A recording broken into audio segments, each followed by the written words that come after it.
Alrighty, so now we're going with our sponsor role. Good morning. It's just going to take a second to go live.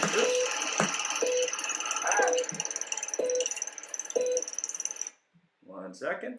Let's start again. Here we go. We're going live. Here we are on the awkward silence moment. Here we go. Good morning.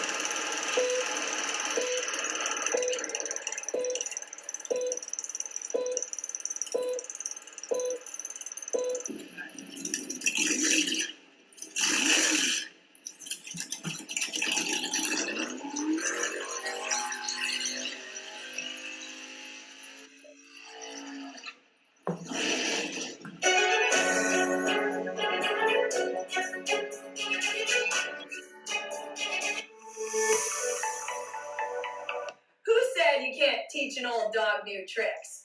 Hi, I'm Gail Rubenstein, the founder and CEO of a company called Retail Resilient, social selling for the car industry. And we help auto dealers, auto agencies, and vendors in the auto industry sell more cars, service more cars, and make more money using our social selling strategy.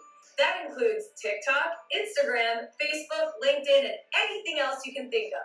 So if you're looking to invest thousands and make millions, we're definitely the social selling company for you. Like I said, who said you can't teach an old dog new tricks? Recently, we were concerned about our recon time and decided to look into reconditioning workflow software. After doing our research, I can confidently say we finally found the software that was right for us. We love that it packs robust data, control precision, clear communications, and performance accountability, all into my desktop or mobile, so I'm always in touch. Before this, we manually tracked our recon process. We just assumed we were doing okay. We were wrong.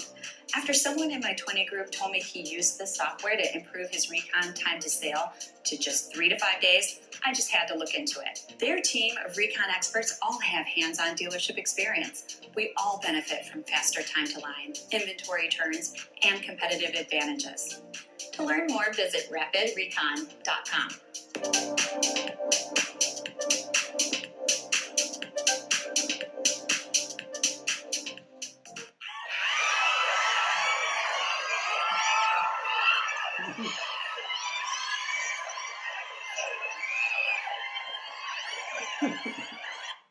And good morning.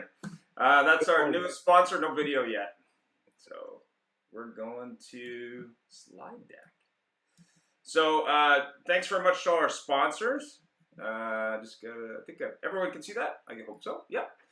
So essentially, Retail Resilient, Gail's on the call, Jim Lehman from Rapid Recon, and Elfie from F&I Elite. Jennifer unfortunately has a young child, so she's not live today, but will be. She's asked me if babysitting services were included in the sponsorship, and I said no. But I'm always open to opportunities. Anyway, so I had a couple books that I was thinking about. Millionaire Service Advisor by a buddy of mine, Chris Collins. He's a pretty opinionated guy in the service side of the business from California. The Starbucks Experience, 5 Principles of Turning Ordinary into Extraordinary from Joseph Michelli, and Be Our Guest from Disney Institute. If you're not familiar with Disney, great training on customer service experience. Go ahead, Jeff, with our disclaimer. Well, one thing I just wanted to say before we did that, thank you, everybody. Thank you to our sponsors. Without you, we would be sitting here still, but we appreciate the support and make life different so we can do all this fancy background stuff now. And I do have to say one thing that always boggles my mind is that Starbucks has probably 75 or 100,000 locations, and your experience almost every time is the same. And sometimes I wonder why we can't do that in our industry. But anyways, in the Auto Hub, we have a disclaimer. We were talking about disclaimers a little bit earlier. Our friend and who shares the same hairline, Mr. Rogan, does not have a disclaimer. But the views and opinions expressed here in the Auto Hub Show are those of our guests and guest speakers and don't necessarily reflect the official policy of the Auto Hub Show. Ian Nethercutt, or of course myself, Jeff Polo. Please go to our website and read this in thoroughly to make sure we're in understanding. Yep. And so the show is the Sales versus Service Show. Thanks very much for everyone from the guests to the listener side, and we're going live. So We're all live already, so just give me a sec. Go ahead, Jeff. Hello, everybody. We're going to go through our guests here today. One thing I do also want to say about the battle between fixed and variable ops, those of you over 35 years old will recognize the Ian's background, spy versus spy. And so, you know, sometimes we laughed at that because a lot of the times that's what it seems to be, especially in meetings. But our guests today, the first guest is a person who needs no introduction to the Auto Hub Show, a guest many a times, an audience member many times, and of course, a great person for the fixed op industry, especially for ladies. Christine Mitchell, the car lady, coming to us from my favorite line, which is a sprawling metropolis of mid-May, Ontario. Mild May. Mild May. Yeah, mild May. We're a Better town. than Mold We're a May. village. It's a village. We got 1,200 people, and we include the cats. Cool. Please say hi and introduce yourself to everybody. Thanks so much, Jeff. Yeah, it's me, Christine Mitchell, the car lady. I host after-sales seminars at car dealerships across Canada. I was a technician first for 12 years and started the company 25 years ago. Last month was our 25th anniversary.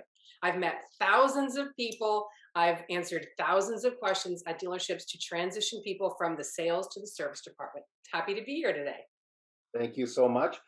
Joining us today from Phoenix, Arizona, which is a great place to be around this time of year, is Gene Girdley, who's the president and founder of Delray Learning. Gene, please introduce yourself and thank you for joining us. Hey, glad to be here, Ian and Jeff. And hello, everyone. I'm Gene Girdley. And as Jeff said, I am the president and founder of Delray Learning and Development. I'm a retail automotive guy. Started in the car business way back in 1976, fixing cars at a Chevron gas station. Ran my own business out of my bright yellow Pinto station wagon called Gene's Auto Dock. And then I got into the sales side. I worked in retail for Saturn and Saab. Saab, I was a service manager and a sales manager. And on the Saturn side, I was sales, finance, and salesperson, finance manager, sales manager, BDC manager. And last year I served as director of development for Traver Connect. So been around quite a while. I'm a virtual learning specialist. Perfect, thank you.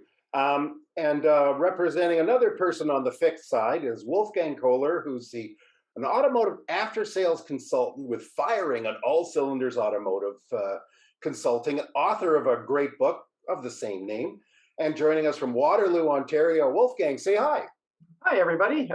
Thanks for having me on. Been on here before, so it's great to be back. Yeah, so together with my business partner, Andy Campbell, we run Firing on All Cylinders Automotive Consulting. We do after-sales consulting. Spent my entire life in after-sales.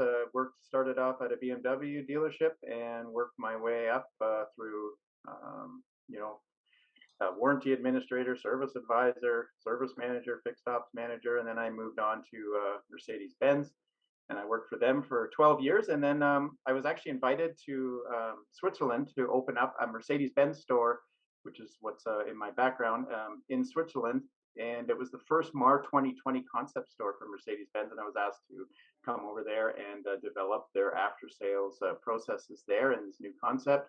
And then came back to Canada and started this consulting business with my friend. Well, one thing I have to tell you in the background, if that's a European store, many times we've had people on here that talk about from North America that say, well, we should be more like Europe with little dealerships, etc. And if you've ever been there, there's not a lot of little dealerships. There's a whole bunch of big ones. Yeah, that's big stuff. And considering they have less real estate than we do, that's pretty impressive.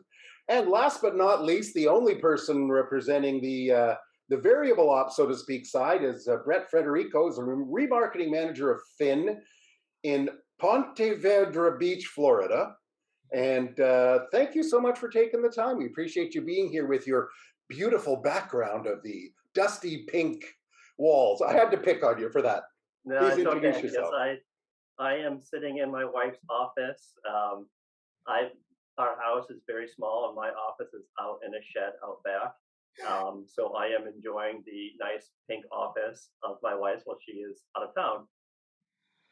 Terrific. Thank you again for joining us. Boy, today I'm tongue-tied. And it's because I've been stuck at home for 9 days. I was away and I tested positive when I came back. So I'm officially a COVIDiot. Gee, Ian, look at this can and nobody can see it. Well, anyway. Welcome, everybody. Does the front end versus back end rivalry still exist today? And let's start with, I don't know, Gene, maybe. What do you think? Yeah, well, over the years, the manufacturers, with the focus on trying to level the playing field, have created an environment where it shouldn't be a battle between the two. Because it used to be that the service departments were always in the back of the store, but then over the years, they've started putting them side by side, which was intentional to try and get more interaction between the two. So I don't think that there's an intentional separation or a battle between the two or a competition against the two, but it's all about focus, Ian. I don't think that either one of them focus enough on the other and try to create synergy. I think there's still an opportunity there. Well, Gene, I have to say one of my pet peeves at the moment is dealerships that are sitting empty, yet have quite a full service parking lot in the back. And I've always said, well, if they're going to work together, why don't they wash their customers' cars and park them in the used car lot? Yeah, for sure. I agree with that. Yeah. Multiple acres of empty space for customer sales parking. Yeah. Hey, by the way, I just have to say hi to Jim Lehman and John Latka. We've done stuff together before, so good to see you guys and everybody else on the show too. Thanks for being here. Rock and roll. Let's go with Wolfgang. What do you think? Well, yeah, if the rivalry still exists or not, I mean, I think it does. I hope that dealer principals and GMs recognize that and try to work on it. I mean, that's in my opinion, one of the things that you want to try to work on. But I mean, the sexy part of the business is the front end, and selling cars is the fun stuff. And unfortunately, I think there's a lot of dealer principals or GMs that have, they've more than likely come up through the ranks in sales and been promoted to GM and then maybe got their own store, which is great. But they don't have a lot of experience in after sales, and I think after sales tends to be a part of the business that some people regard as that necessary evil in the back, but it's a tremendous opportunity. Like Gene said, I think that people, if they realize that they can develop that synergy between the two departments, it's successful for everybody. So I think that's definitely a really good point. So thanks, Wolfman. Brett? Yeah, I think it still does, based on the culture of the dealership. I think a lot of the GMs, as Wolfgang said, have come up from one side or the other, and they were always competing with the other departments, and it just kind of goes through there. They should be working together, not competing against each other, but everyone in the business likes to compete. Fantastic. Christine, last but not least, what do you think? Yeah, I think there definitely used to be. I've worked both sides of the aisle. And, when I was a technician, we always saw the front of the house, the service department or the sales department always had the pizza party. They always got the matching jackets. They got everything, the party was at the front and the work was in the back. But I think COVID changed that. I think COVID took an opportunity for dealers to really look at what kept the lights on and parlay that into building a relationship, because sales needed service for the first time. And Wolfgang, you said something that struck me as interesting, because I did an interview a couple of months ago with Troy Shear down in the States. And I said to him, I know it's not PC. Service isn't sexy, but it's essential. And he loved that. And I just wanted to say that, service is essential, always has been essential, but COVID really brought this into murky relief, where we needed service more than ever. And I think that the rivalry changed its dynamics, and where they needed to be more of a partnership, because there was no cars in the lot and the only mining you could do was from service. So I think COVID certainly helped the service department in a lot of ways, and helped a lot of dealership culture in a lot of ways. Cool. Thanks for that, Jeff. Christine, I don't know what you're saying. I think it's awfully sexy, especially up north in the northern part of the States in Canada in the winter.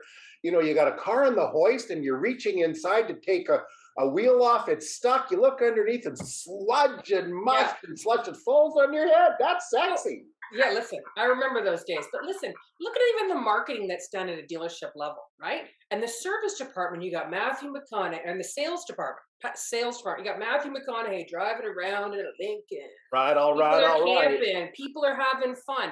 Nobody ever shows service as something that's essential, right? How do we market service to be more palatable for the customer? Because most customers will tell us there's three things they want to know in service.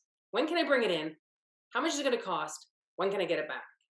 And if we could turn the dial up on that and make that attractive, you'd sell more service. That's a fact. Well, couldn't you get some pop stars to do that in the service department? Well, other than myself, I'm not sure who else we could get. You and Nicki Minaj, you know. Years ago, Saturn had a commercial called Jelly Donuts, and it was a guy driving across the country, and he stopped at all the Saturn stores for the Jelly Donuts, but it was all about fixed operations, about service, because they had all of the data about that customer in the system at every Saturn store, and it was talking about that customer experience. So that was a great marketing strategy back then. Christina, can I ask you a question? You can ask me anything you like. So when you said that COVID changed everything, do you think that when things loosen up and if we get back to normal and the chip shortage goes away, that the intention will still stay focused on that synergy, or do you think it'll go back to the way it was?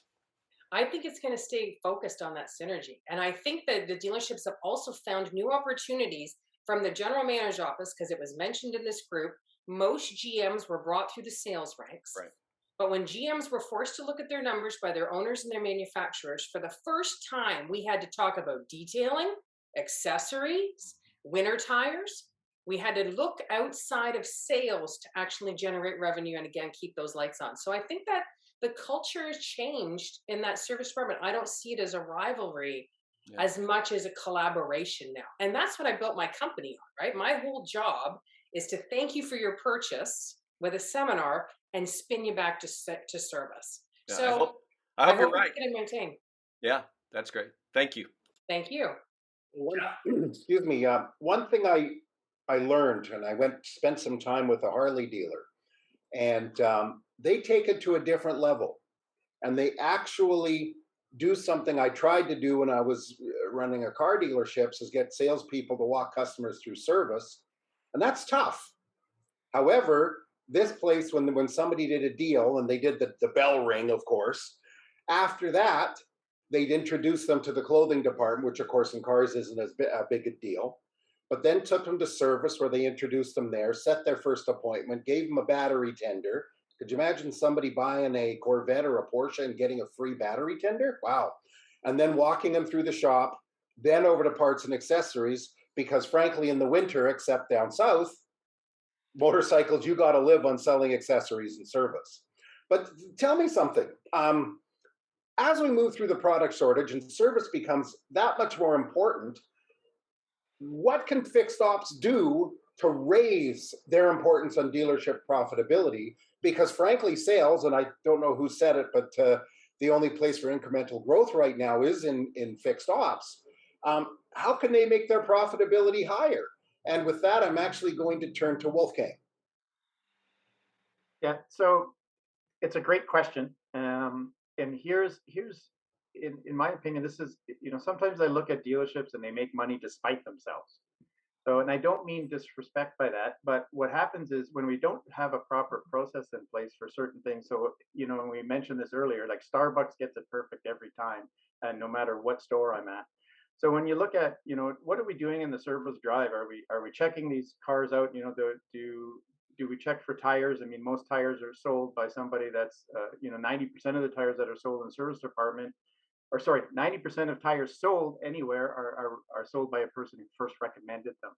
So do we recommend tires? Are we in the tire business? Or is that alignment rack in our workshop being used to store parts or, store cars that don't move? Are we using the alignment rack, and what is our process for doing that?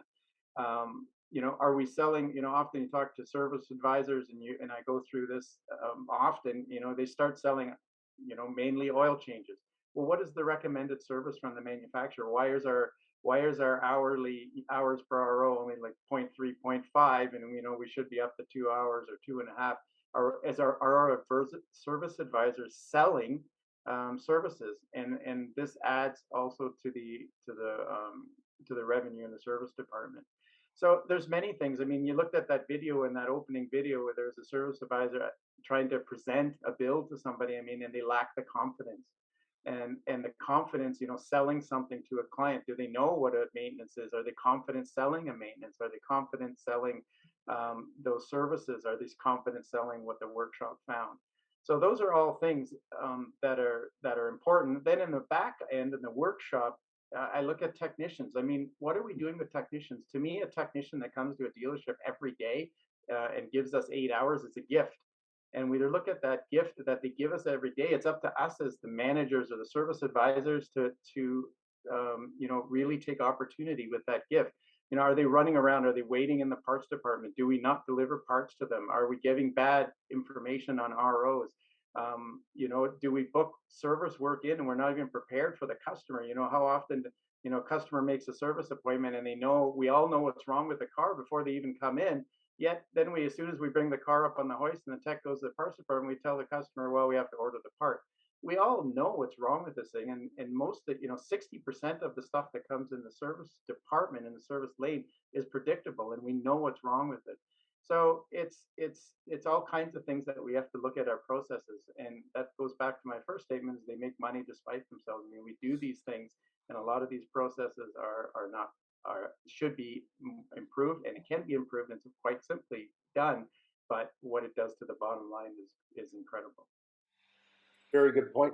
You brought up something that made me think of the best salesperson in the automotive industry is the person from Hunter and their related companies that sells new builds, the alignment machine they drive over as they enter the service drive.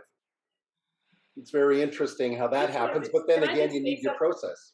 Sure. Add on to that, Wolfgang, because there's two different things there, right? That you just mentioned. One is process. So what goes on and how the techs are treated and how the shop runs, which is all behind the curtain.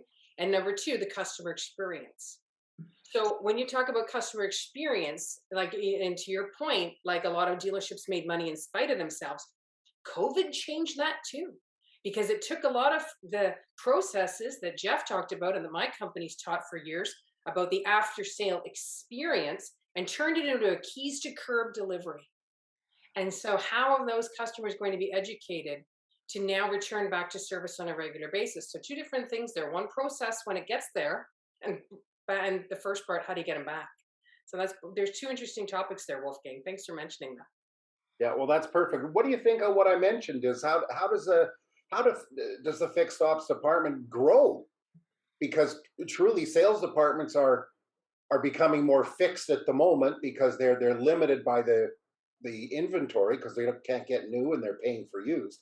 So what else can service and parts do to grow that outside of the old way? Christine. Well, I think the most important thing is looking at people who weren't driving a lot or people who kept their car because there was no inventory. How can we promote now service to our high kilometer drivers or people who have not driven very much in these last 2 years? That should be a marketing campaign. Have you not been driving? Bring it in. Let us take a look at it. And the second thing should be people who've kept their car for longer than they normally would have, because there's going to be an opportunity now, once we get more chips and things get back to normal, to hopefully get them into another unit. But in the meantime and in between time, let's get them in for some service. And we never really talked about even collision center. Every dealership has got a collision center attached to it some way, right? What happens if you get a collision or an accident? Do you need floor mats? Do you get a lot of bugs on the front of your car? We sell a cleaning product for that. People need to look beyond the lube lane, right? And again, customer experience to now how do we get customers to look at other things in our dealership? Detailing. Detailing is a no-brainer. Like, it's Valentine's Day coming up. My daughter always says, what do you want? I go, detailing for my car. That's what I want, right? I want my mats cleaned. So Lots of opportunity, Jeff. Absolutely. But we just got to look in the right places. There's actually a great comment. I'm not sure if it was Sentez or another deal group on the show. She said basically they have a draw every month for their service department where basically one customer wins a free detail as from the dealership group. And I thought that was really interesting because it was basically a good news to share with the customer. But more importantly, it's a reason to come back. There was a comment here. Service departments are actually retention and revenue generation machines. 86% of regular service customers become repeat customers. And I think that's a great bit of data. I'm not sure where it's from, but I'm assuming it's coming from probably NADA or somewhere else. Yeah. But when I work with GM dealers, when I set up call centers, their retention goal at the time, and this was a number of years ago, was 40%, which I thought was really low. But anyway, go ahead, Jeff. And we Yeah, did great the comment. seminars. Thank Like you, I did Alex. some testing. When we did the seminars, like when we could do live format, 87% of people who attended an event came back to that dealership for service for the next 4 years because they got educated. Right. A smiling face said, "Thank you for buying from us. Now I'm going to teach you about brake service, alignment, rotate." This is what we did. So it was a win. Larry, you got your hand up. Share with us what you have to say. I do, my buddy, and good to see all you guys again. Everything that everybody's saying, I agree with. I had one small suggestion.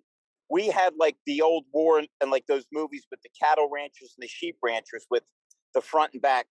And what we did is we had little contests where we would team up guys from sales with guys with service, in addition to having sales service meetings. Because if you don't get these guys in the room and make them understand that they're on the same team and they need each other and make it fun, throw little incentives in. Like when she said early, like the pizza and the party up front, that's kind of stupid because without your service department, you never get anything done and you never get the repeat, customer. But I think it's something you have to be proactive with and get the guys in the same room. It's when you do, they see, hey, we're on the same side. Well, I mean, I agree with you, Larry. I mean, when I sold cars, I used to buy the service guys every week pizza. What did that get me? It got me the support and love of them, but also whenever I had a question or whenever they had a customer, I got the referral from them all the time. Why? Because I actually took the time to speak to them, but more importantly, visit with them. And the first dealership I worked with, the service department, was in a different building, a couple blocks away from the dealership I worked at. Nobody from sales, other than me, ever came down to even talk to the technicians. No, Ian, what I really used to despise is how they would beat up or disrespect the cleanup guys. These are guys that at 9 o'clock at night, they got a rag and some polish, could get a scratch out, they made your deals. It just, I don't know. I never understood people not cooperate, particularly not at a dealership, because you definitely need each other. 100%. One thing to before we continue with Gene on this topic, Alex posted a link to LinkedIn. So don't look now, copy it later because we don't want you off the show. But on why we must first offer whoever offers the first hire, be the first offer replacement tires. Something I always believed in heavily. But Gene, what's your position on what else can fixed ops do? Because again, right now sales is doing everything they can without even trying. Well, when Wolfgang was talking, I was thinking of it, just stimulated in my mind the story about how John Wooden used to make his entire team every single year at the beginning of the first practice in UCLA basketball learn how to put their socks on. Because in those days, the shoes were so bad that if you didn't put your socks on right, you would get blisters and you couldn't play. So it was the fundamentals, and everything that Wolfgang was talking about was the fundamentals. And rather than think about, because I've seen challenges with this where a department, whether it's sales, service, or whatever, is looking so far outside of growth, and they're not even doing the fundamentals and maximizing what they have right in front of them. And so, for example, do you have a great appointment process in place? I mean, are you working by appointment? If your dealership is just not working by appointment, then you're losing all kind of opportunity to spend quality time with the customer. Even if it has to be a virtual appointment where you're using a camera to show the vehicle walk around. Are you walking around the vehicle and showing the customer? Time mileage recommendations were brought up. Is that mileage recommendation addressed when a customer calls in to make that appointment call. And we look in the system and see that they're not just due for an oil change, but they're due for a 30,000 mile service. And we just make that recommendation to them now. Hey, by the way, you're due for this. Are we doing the fundamentals? Because I think we're leaving so much money on the table without trying to look outside to grow it bigger like this. Just do the right thing, and we're going to grow it naturally. That's at least my thought. So I want to ask you your thoughts on something else. You reminded me of something. Are we looking to grow on all business or just the stuff that we're being judged on? In other words, you know, when we go into our 20 group meetings, et cetera, we talk about hours per RO, you know, first service, et cetera, et cetera. But one thing I always had pushback from, when they do the walk around, first of all, getting an advisor to do a walk around right then and there, one, to sell more stuff, and B, to cover your butt. But to literally say to somebody, hey, you got a ding in your door, what if I can get that removed for you? Right. Is it actually important what we're making, or is it important to what we're showing so somebody can look good or feel good? I mean, I think, to answer the question, I think it's very important that we show the customer what the opportunities are so that they're familiar with their vehicle. It's not just about us selling, but about us informing them, and to Christine's point earlier, educating the customer on their own car. I mean, if you pop the hood, and like in Phoenix, we have dust storms all the time, right? And if you just come in for an oil change, but you don't pop the hood and show them how filthy it is underneath their hood, then they aren't going to necessarily want to go for the air cleaners, you know, the engine air filter and the cabin air filter, that even though it might not be recommended right now, it's filthy in there. We need to replace it now. Now they see it, right? It's obvious to them. But why stop there? I mean, customers, what is the statistic? Within 90 days of buying their car, they spend almost $1,200 on accessorizing or personalizing their vehicle. We're not even offering that in the dealerships. Why do we not offer that? So there's an opportunity. Yeah, no, that's for darn sure. Last but not least on this topic, Brett, what do you think? I mean, again, you're a variable guy and a lot in the wholesale side of things too, but what do you think that they can do to expand on this?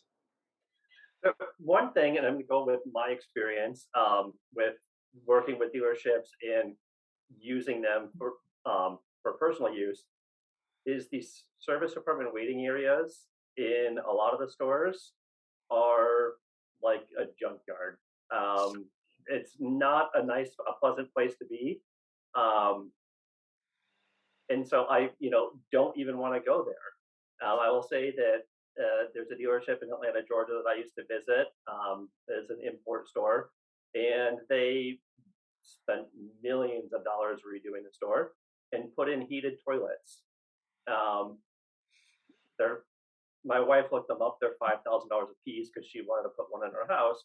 But she would actually go with me to drop the car off for service because she wanted to go and experience the dealership for the customer service side of it, or the experience side of it. I mean, it was amazing. It's when you take the time to put thought into your customers are spending time here while they're waiting for their car, you want to come back and spend more money there. Right. Is there nothing worse than you're in the dealership and now you got to ask somebody, what's the Wi-Fi password? Can I get the Wi-Fi? Can I get the Wi-Fi? Make it available, right? These people have spent $20,000, $30,000, $40,000 on a new vehicle, and all we can offer them is a styrofoam cup of the same old crappy coffee. Bring something in. And it doesn't cost a lot. And the washrooms, I'll tell you as a woman, you better have tidy washrooms. I want to have paper. I want to have soap. Right? Tidy washrooms. Yes. The little things that mean the most. Dust bunnies in the corners, and the TV that's, this big and showing. It's completing the thought process too. I was at a GM store and taking a car in for the lot I'm involved in just for a recall. And I'm sitting in the waiting area and I was so excited because I walked in and there was a blown 454 V8 engine sitting there on the engine rack. And I'm going, wow, that's so cool. And then there's jackets and there's hats. And I'm thinking, this is awesome. And literally, it's right outside of the service desk. And then there's a customer just going ballistic because somebody was too nervous to explain their service bill to them. So they're thinking on one side and not on another. But Ian, I'll turn it over to you for the next one. Yeah, I mean, I agree 100%. I mean, I was in Japan in 2019, and I went to a Lexus store.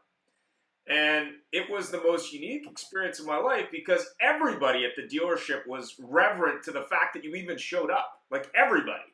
Like, not just the service drive, the greeter. Everybody's like, thank you very much for coming in, and how can we help you? And I've never had that experience at a store in North America of any brand. And it was part of it was cultural, but part of it was just like, we really appreciate the fact that you showed up today. How can we do something for you? So it was kind of interesting. Anyway, what would you change or recommend dealers take now to harmonize fixed variable operations? What changes would you recommend? Let's start with Wolfgang. Well, I mean, communication is always a big thing between sales and fixed. You know, their expectation is we want to, obviously, if they sell a car, we want to have that car ready and delivered, or if they have a car that's a new car for the lot, especially now, you want to get that car ready for the lot as quick as possible. So communication, I mean, I think one big thing that a lot of dealerships that I've worked with have now put in place is, you know, they'll have a sales, they'll have a little meeting, they'll have a huddle, you know, once a day to see what's going on, what's out for delivery, what needs to be cleaned, anything that's a problem, any car that's in the shop that has a back order problem or anything like that. That'd be one thing. The next thing is, and someone mentioned it earlier, I think it was Gene, about having getting everyone involved. I mean, it shouldn't just be a party for the front end. It should be everybody. You should be thanking the dealership and celebrate all your successes that you do, whether it be a new car sales or celebrating an apprentice that gets licensed, you know, and you're going to throw a barbecue out. I mean, celebrate these things and get everybody involved and get that team together. That's the best thing I find is, you know, being able to thank your staff for what you do. And it doesn't matter which department has had that success, but we can all celebrate it together. And whether it's detailing that's done a great job, or whether it's a technician that's solved a problem with a problem car and got recognized from the manufacturer, or whether it's a salesperson out front that's hit their target and knocked it out of the park with some sales hits. So I think, you know, you should have these things, be genuine. I think that's very important. Don't just run around. I had a dealer once that I worked with, and every day at 8:30 he walked around and thanked every team member for what he's done. But eventually by Wednesday, everyone thought, oh, this is pretty ingenuous, and then it's pretty fake. So yeah, so be genuine in what you're doing and what you're celebrating. Appreciate that, Wolfgang. Brett?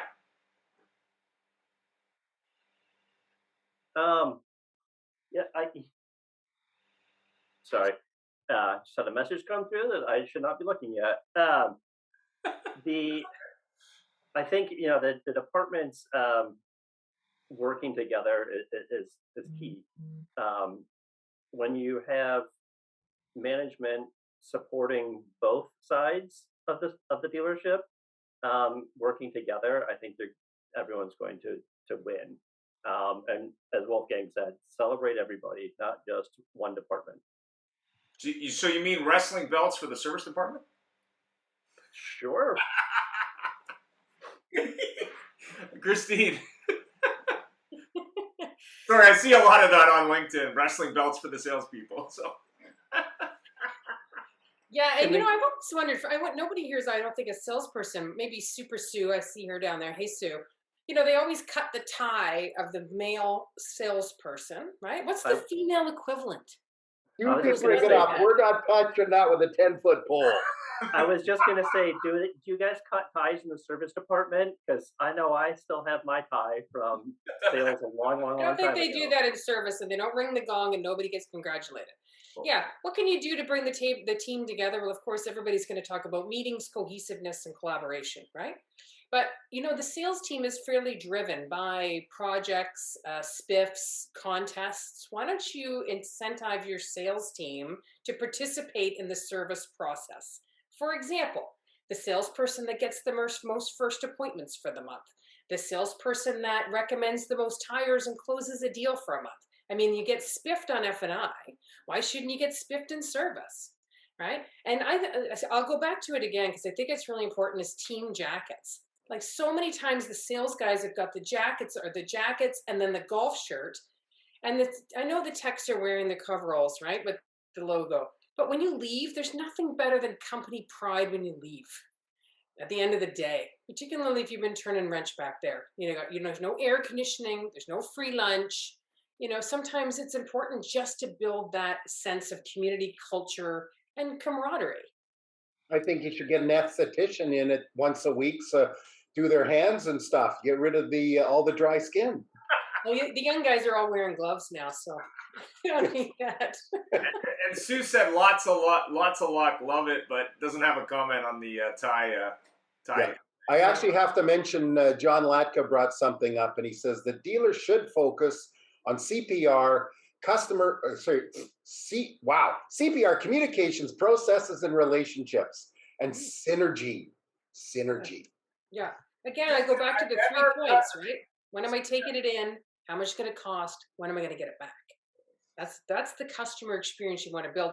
And here's the interesting thing. A lot of these places with the kiosks and stuff, we talked about walk around, right? Jean talked about walk around. How does that happen if you've got these other things in place? So COVID has certainly changed the game for the relationships that build in service. I agree with that. I mean, when you look at the kiosks, with GoMoto or Storm or other, I think GoMoto is owned by Reynolds and Storm is a Canadian company competing, but those kiosks are kind of similar to what's happening in fast food restaurants where really generations prefer them. Like if you ever are in a McDonald's or other that has a kiosk, the reason for those kiosks was really to disconnect from that line philosophy. But what's interesting about them is, and I actually know the gentleman who used to be in charge of marketing for McDonald's in Canada, so I asked him this question. People buy more stuff from a kiosk than they do from a person because they don't see the people behind them. But part of the challenge, I think, in service departments is everyone books an appointment for the first thing in the morning, and then you're just overrun. So I think kiosks, if they're implemented into a good process in the morning, can be very powerful. But more importantly, you're still going to have people that have questions. Right. And actually, Sue says, I never cut a single tie in her career. But my 24-year-old daughter, when she takes the car in for service, she phones me and hands the phone to the service guy for me to do the talking. Like, how can we educate these young people who are buying cars now with their own money, right, about the vehicle they purchased and how to take care of it long term? It can't be your father's uncle or your best friend's dad comes with you anymore, right? There's lots of opportunity, fellas. So Ian, you just said something about how packed it gets early in the morning. And one of the things that we used to do at our dealerships was we would cross-train.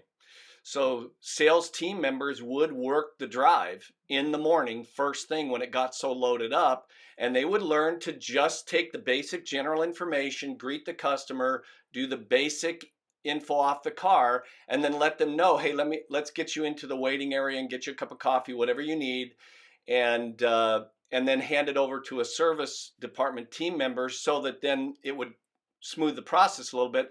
But I want to go back to one other thing. And when I was wrenching cars years and years ago, and I was sitting in church on Sunday, the pastor was teaching on relationships. And my MBA instructor, Chris Haroon, says relationships are more important than product knowledge. And he told the story about the best sales guy that was a friend of his in the car business.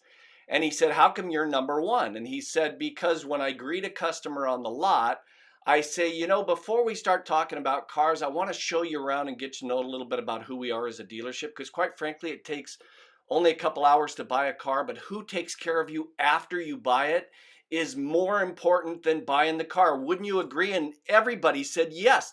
And so he toured them in the facility, okay, including service, before they ever sat down to do the fact finding. Well, when I got into sales, I remembered that story and I started doing that. And I would walk the customers right into the service bay area and have them talk to techs about our product. And they loved it. And I just let the tech sell the car. So that was one way to just entertain. Now today with COVID, as Christine keeps bringing up, that might be a little more challenging, but why not do a virtual tour? If a customer reaches out to you online, we do virtual walkarounds with them all the time.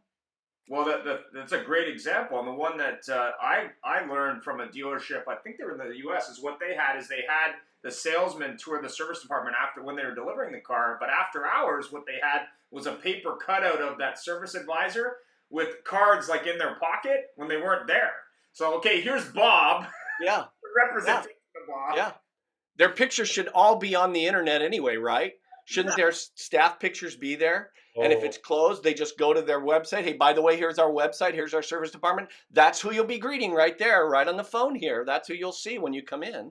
That's one of my pet peeves about the industry, because there's nobody more important than staff. If you ask dealer principals, and what percentage of dealerships have 80% of their staff pictured?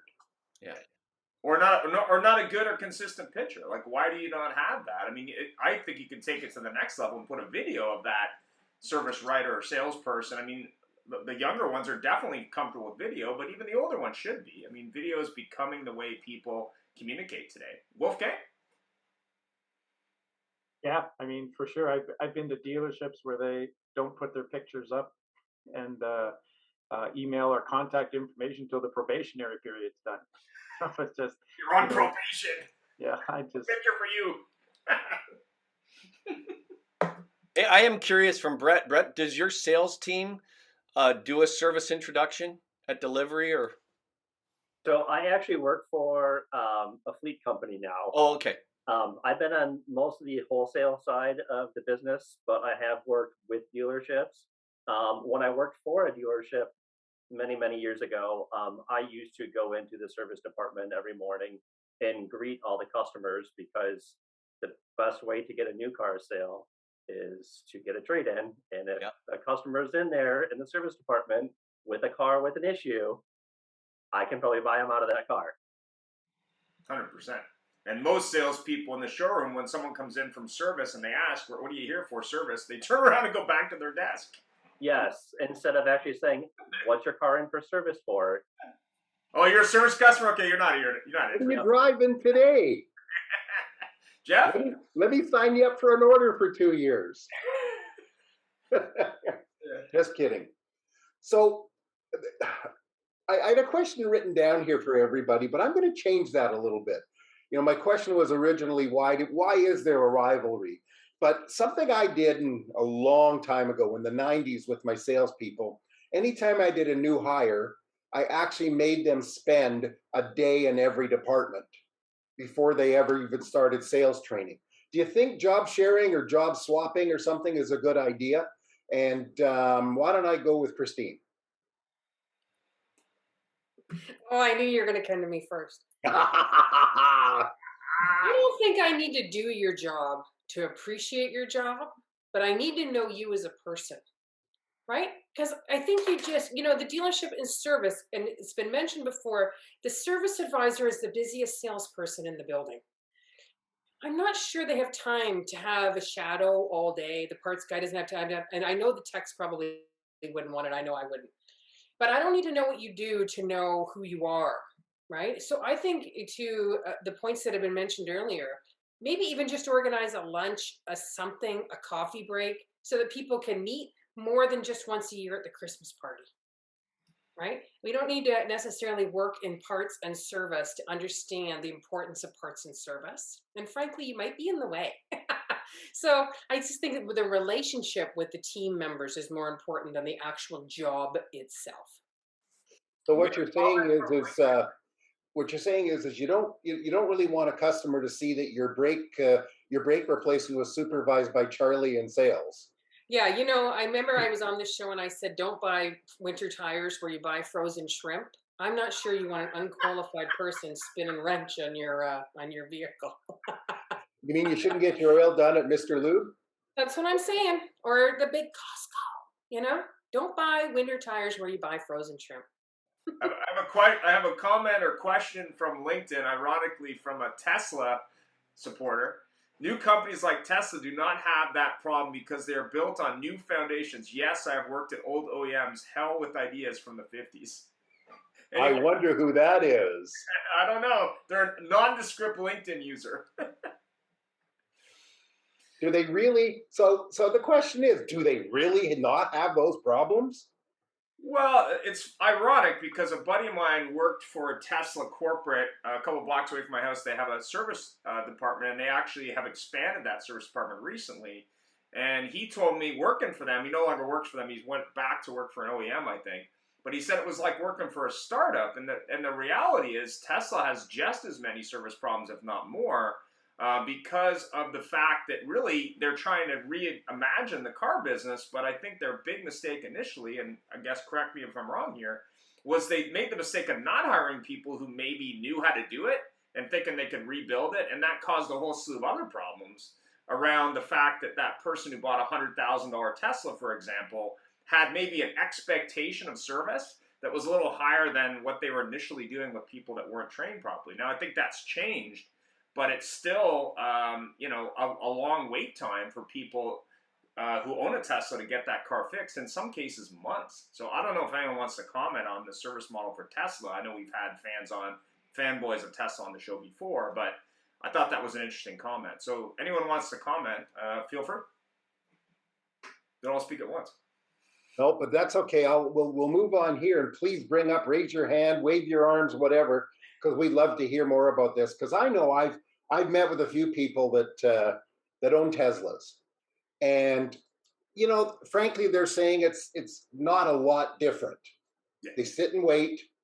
They actually try, and I mean, I know that person who mentioned that's going to come after us, and I'm just kidding, but is not going to be happy to hear it. But it's a bit of a reality. It is like Starbucks. You want to go get your coffee, it's going to be hot, so don't put it on your lap. And I don't care who does it. If I'm going to spend $100K on a coffee, it better be the best damn coffee I ever drank in my life. Exactly. Right?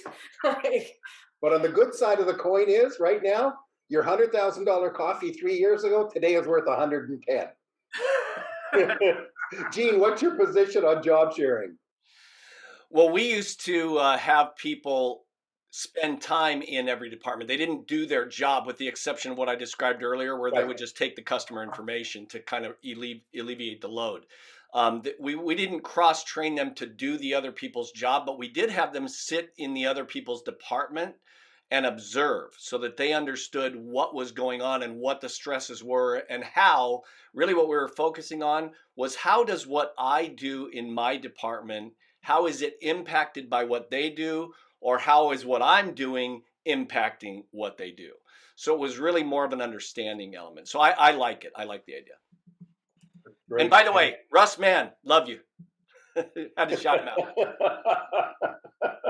Everybody loves Russ. What about, have you had any experience with people with Teslas?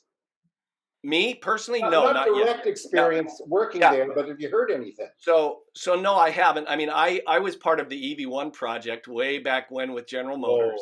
And I also happened to have the opportunity to write the sales training for the Outlander PHEV for the US market for Mitsubishi. So I'm familiar with what goes on with electric vehicles and all of the challenges that they face. And really, all I can say is that the infrastructure is nowhere close to being what we need for it to take hold strongly. I think it's a great idea of what we're trying to do. I think PHEVs are going to be a lot stronger than all electric vehicles. And because of that, I don't see service departments going away anytime soon, because there is the regular gas motor involved with that as well. Sure. And you actually, can buy a car online, right? You can buy a car online. I can deliver it to your house, but I can't fix it there. That's a fact, right? Yeah, there's some minor repairs that you can do there, but I mean, when it comes to serious diagnostic and making sure that you have all the tools and resources to do significant repairs, no, you can't.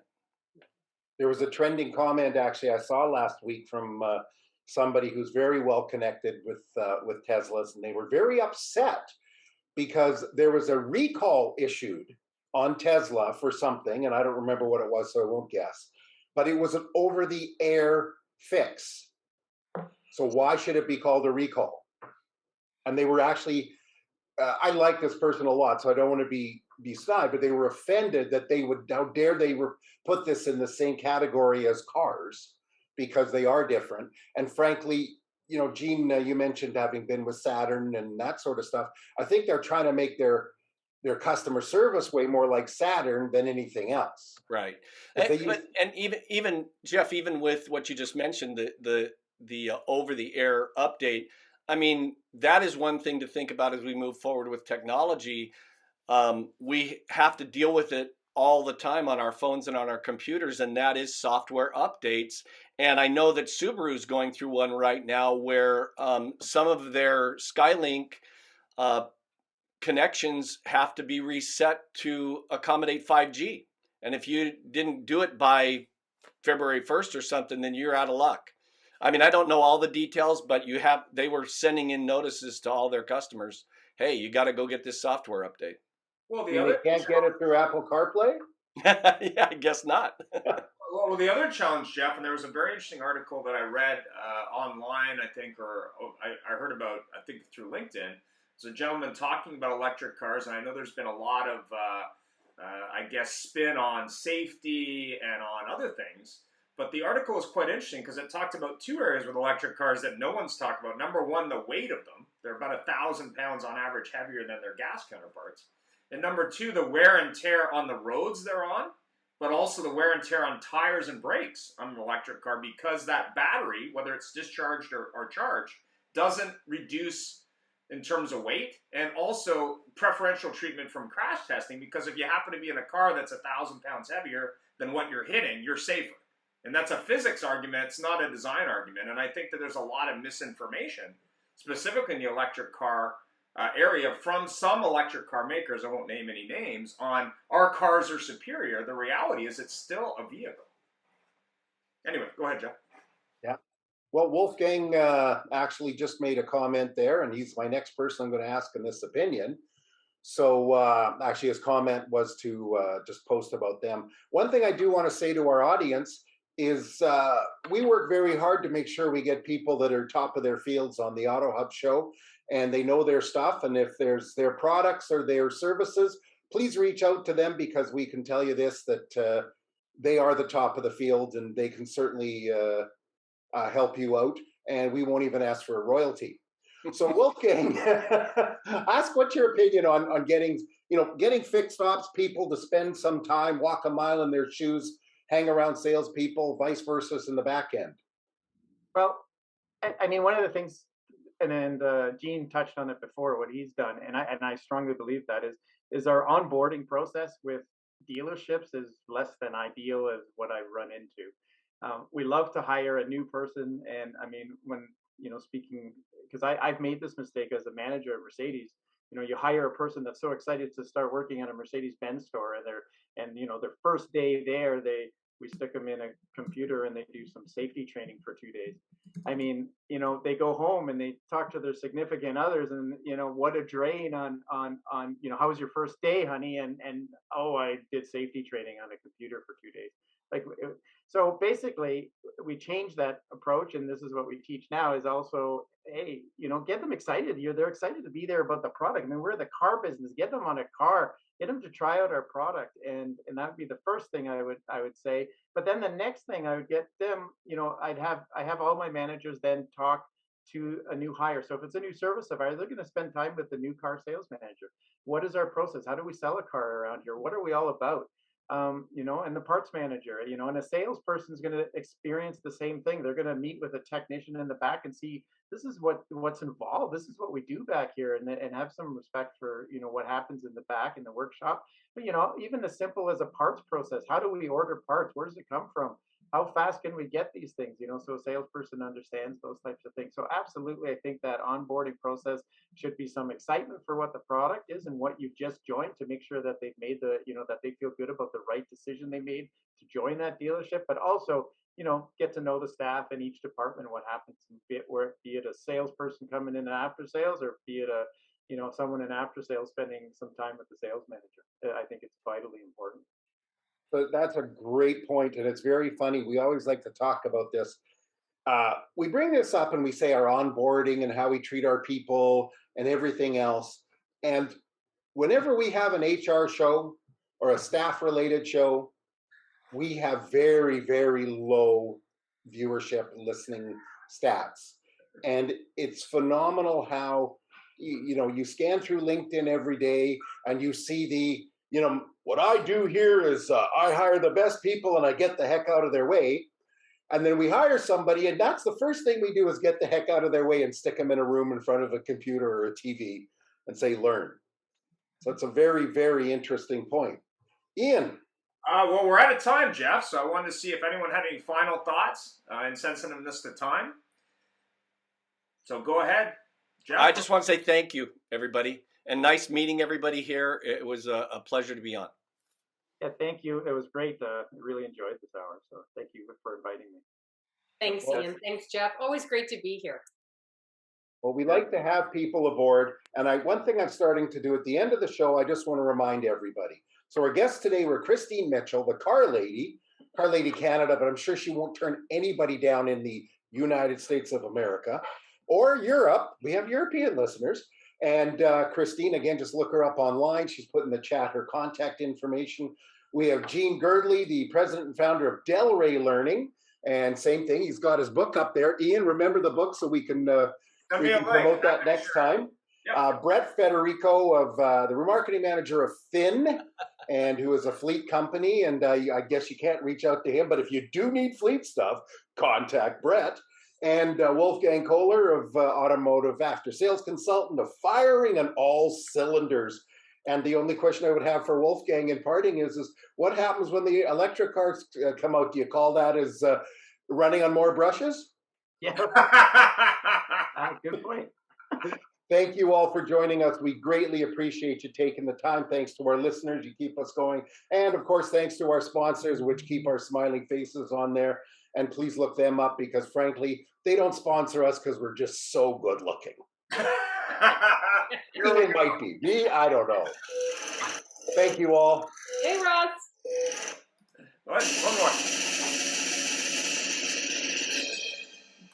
Thanks.